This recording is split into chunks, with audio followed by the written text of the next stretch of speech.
Julie Riu, Vosges Tourisme, c'est un grand jour aujourd'hui? Oui, c'est un grand jour. C'est les rencontres du tourisme départemental 2025. Donc, c'était un événement qu'on organise tous les ans depuis une petite dizaine d'années.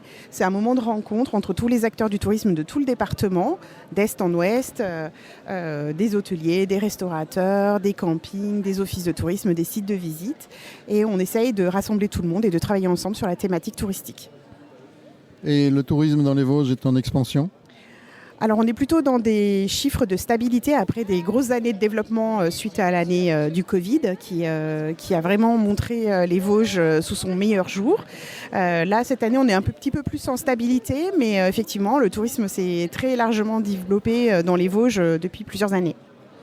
On dit l'industrie touristique, ça représente combien de monde à peu près? Alors on chiffre plus de 10 millions de nuitées dans les Vosges, c'est à peu près 6 millions de touristes qui viennent dans le territoire, principalement sur le secteur des Hauts-de-Vosges, effectivement parce qu'on a la montagne qui attire énormément, on a un nom qui est associé à la montagne, donc effectivement été comme hiver on a énormément de tourisme sur ce secteur-là, mais de plus en plus on s'aperçoit que le tourisme va un petit peu partout sur l'ensemble du territoire départemental et commence à drainer un peu sur l'ensemble du territoire.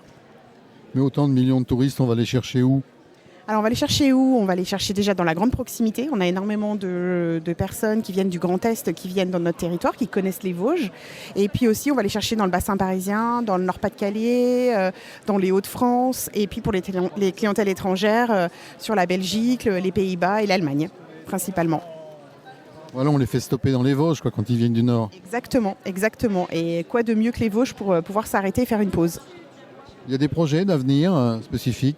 Alors il y a beaucoup de projets, on voit que les investissements touristiques progressent énormément dans les Vosges, on voit que tout le monde investit, que ce soit dans l'Est, dans l'Ouest, vraiment dans tout le département. On a une montée en puissance des investissements par les chefs d'entreprise qui croient au tourisme et qui ont envie d'investir.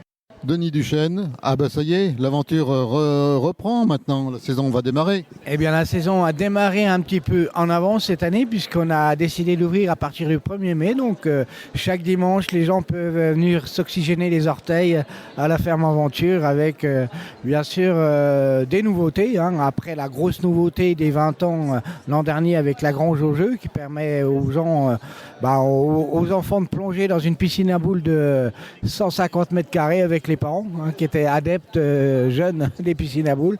Là on refait une animation extérieure avec le Clos des Aventuriers, une pyramide de grimpe de 6 mètres de haut, voilà, avec bien sûr des nouveautés tyroliennes, etc. cette année. Et bien sûr les traditionnelles animations, sentiers pieds nus, labyrinthe, escape game. Voilà, la saison s'annonce avec le soleil, j'espère, cette année. Et la ferme Aventure, c'est combien de personnes à peu près par an?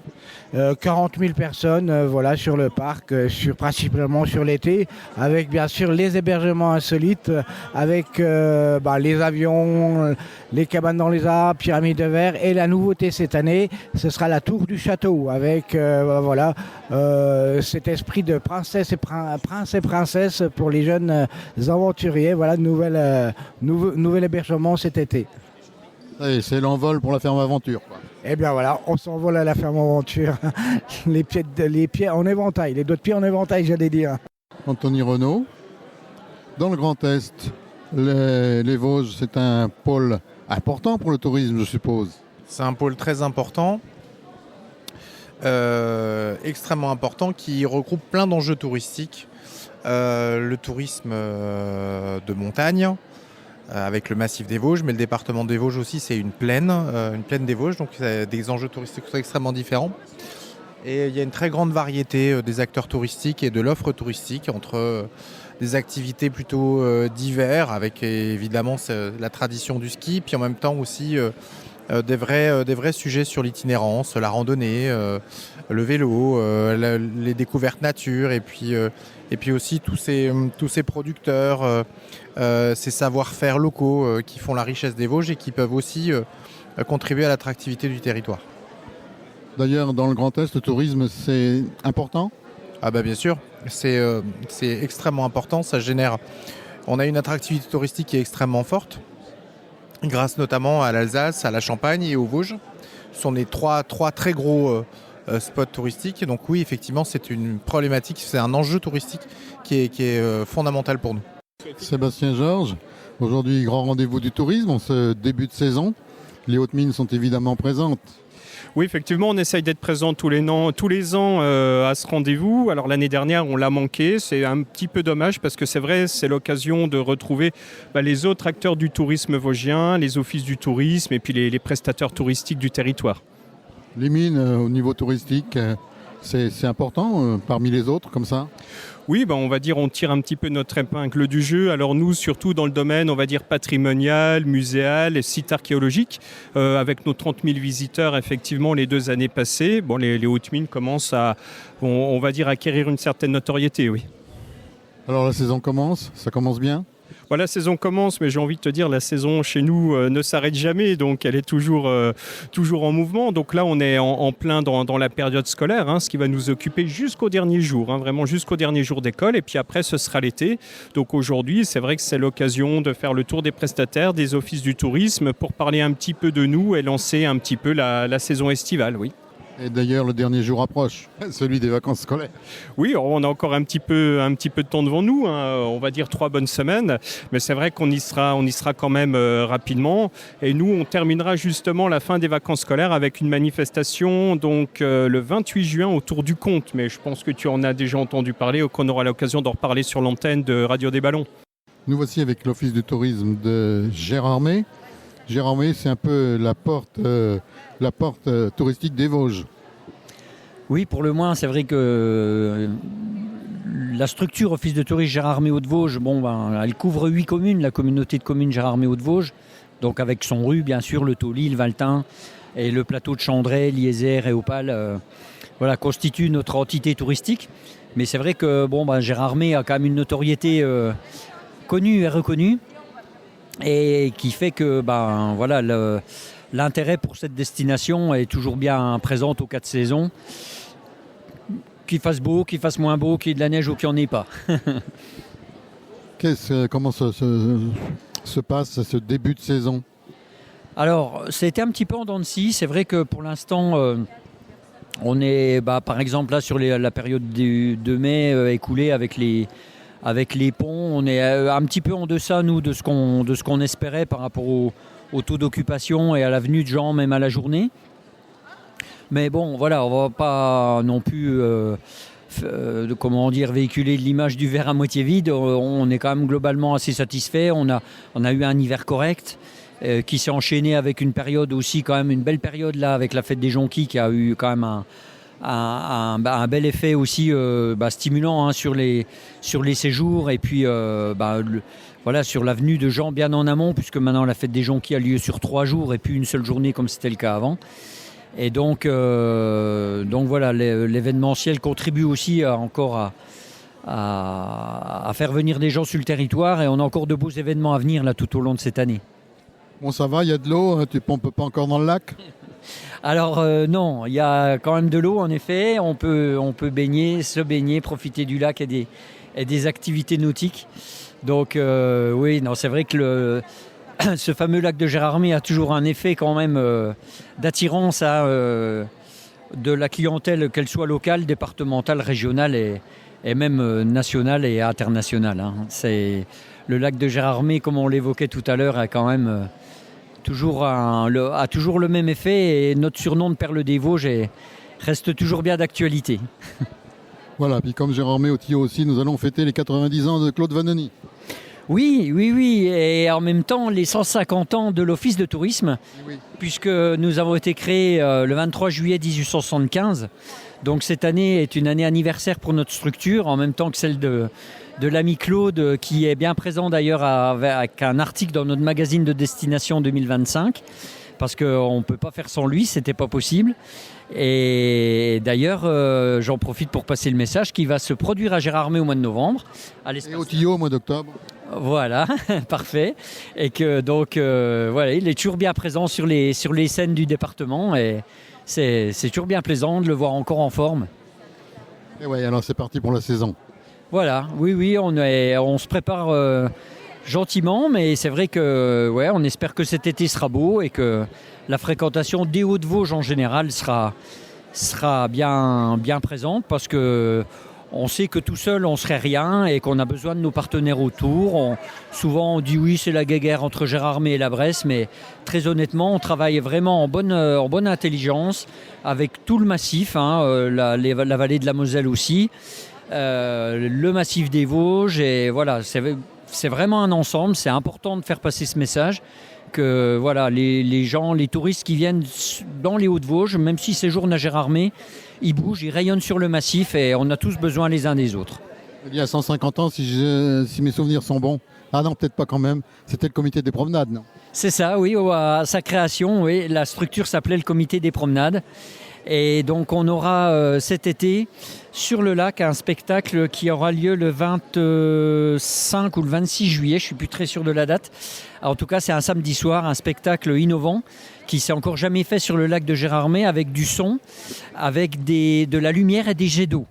Voilà, ça changera un petit peu des feux d'artifice qui ont lieu toujours encore les 14 juillet et 14 août. Mais voilà, pour notre anniversaire de l'Office de tourisme, on fera un spectacle gratuit sur le lac d'un nouveau genre. Dominique, te voici là avec tous les pros du tourisme. Qu'est-ce que tu proposes? Oui, bonjour à tous. Oui, j'ai répondu présente à l'invitation de l'Office du tourisme de Remiremont sur une journée d'information sur l'IA. Voilà, c'est le progrès, c'est l'avenir.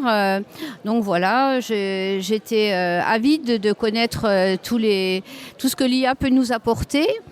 Et voilà, ça peut vraiment aider, je pense, pour gagner du temps. Je gère donc le gîte Le Volontaire à Remiremont, qui est loué donc en meublé de tourisme 3 étoiles, à proximité du stade VTT.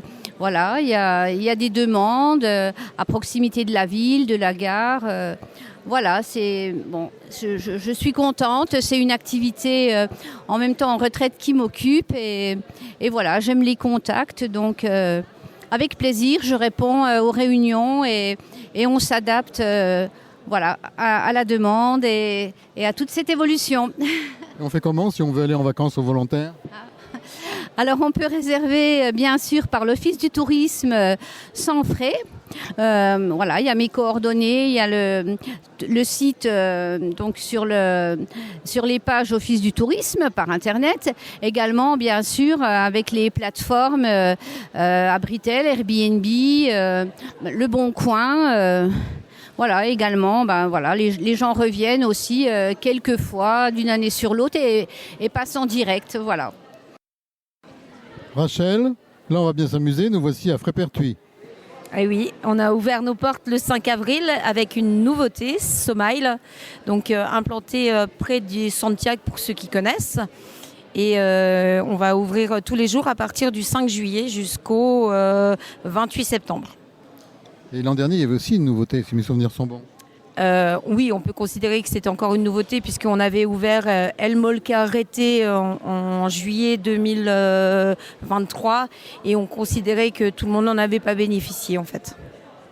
Et Frépertuis, c'est l'un des pôles d'animation pilote des Vosges. C'est le site vosgien le plus visité en entrée payante, effectivement, oui. Combien d'entrées? L'année dernière, 281 000 visiteurs. Pas mal, bientôt plus que d'habitants des Vosges. Non, peut-être pas, mais voilà. Après, on a pour ambition d'atteindre, si on pouvait, les 300 000 visiteurs cette année, mais tout va dépendre de Madame Météo. Oui, et puis peut-être encore des nouveautés dans les années qui viennent. Eh bien oui, puisque l'année prochaine, on fêtera nos 60 ans. Ah. Donc, nouveautés en perspective, mais ça, c'est secret. Ah, voilà. Bon, on se reverra à ce moment-là. Avec plaisir. Nous voici à la confiserie géromoise avec Selma. Ça existe depuis combien de temps? On a fêté nos 10 ans en décembre 2024. Alors, la grosse originalité de la confiserie géromoise, c'est de faire des bonbons bio. Bio et local au maximum. On essaye vraiment de travailler avec les acteurs locaux, avec l'huile essentielle de sapin par exemple que vous trouvez dans nos bonbons qui vient de la ferme du Bien-être qui est à 100 mètres de chez nous. Les bonbons au miel qui sont faits avec le miel anciennement Noruche qu'on a maintenant revendu à un de nos amis. Et puis par exemple les emballages qui viennent de Vitel. On est vraiment dans cet esprit-là de travailler bio et local. Et depuis 10 ans, donc, tout se passe bien. Ça tourne à fond. Là. Ça représente combien de personnes? Combien de personnes? Ça fait à peu près 120 000 visiteurs par an, mais c'est difficile quand même à jauger, parce que comme l'entrée est gratuite, c'est vraiment un aperçu rapide, en sachant que à Gérardmer, quand même, il y a toujours du monde. Ça reste du terroir. Les bonbons vosgiens, les bonbons des Vosges sont connus partout, donc c'est vraiment une activité qui encore intéresse énormément de monde. Il y a combien de personnes qui travaillent? On est 14 en tout sur 2 boutiques. On a une petite boutique au centre-ville de Gérardmer également, où on vend pas mal de produits du terroir avec des acteurs locaux qu'on a vraiment choisis et sélectionnés pour des produits vraiment de qualité. Et puis en complément avec la fabrication au Béillard. Quel est le produit phare de la confiserie? Eh ben, c'est le bonbon gueule de bois. Le fameux, le bonbon à la racine de gentiane. C'est parti d'un délire un peu des deux frères un matin qui se sont dit tiens, et pourquoi pas créer un bonbon contre la gueule de bois. Et voilà, c'est une de nos meilleures ventes maintenant. Nous voici avec Arnaud Mougenot. Alors, ah oui, Sabot en goguette, c'est quoi? Alors Sabot en goguette, c'est une entreprise de tourisme équestre un peu rigolote où je propose soit des balades ou des randonnées à cheval et souvent avec des thématiques qui partent à la recherche du patrimoine, des mythes et légendes ou alors où on part à la rencontre des producteurs locaux, histoire de manger un bout et boire quelque chose. Tu as créé ça quand? Alors Sabot en goguette, ça a été créé juste après le confinement. Comme beaucoup de gens, hein, le confinement a fait un peu réfléchir à où suis-je, où vais-je et comment. Et c'est là où j'ai eu ce besoin de retour à la nature et d'être proche des animaux. Et ça fonctionne comment en fait? Plusieurs solutions possibles. Soit les gens, en fait, je suis ouvert tous les jours, soit les gens m'appellent pour me réserver une balade à cheval. Donc là, on va discuter de leur niveau, de leur taille et poids. Ce qui est important aussi, c'est que je trouve le bon partenaire pour la bonne personne. Et puis sinon, si on va aussi sur mon site internet ou sur mon Facebook, on trouve toutes les sorties à thématique que je propose ou les randonnées sur plusieurs jours. Et ça se situe où? Alors, je suis à Frémy-Fontaine. Frémy-Fontaine, c'est entre Bruyères et Rambervillers. Mais je suis aussi itinérant. Des fois, je prends tout mon troupeau et je pars m'installer dans un autre endroit. Bientôt, je reviens à la terre-mer à Bussan. Ça, c'est une aventure que je dirai plus tard. Ou alors, je vais aller m'implanter aussi au-dessus des 1000 étangs. Je me déplace avec tous mes copains, les chevaux.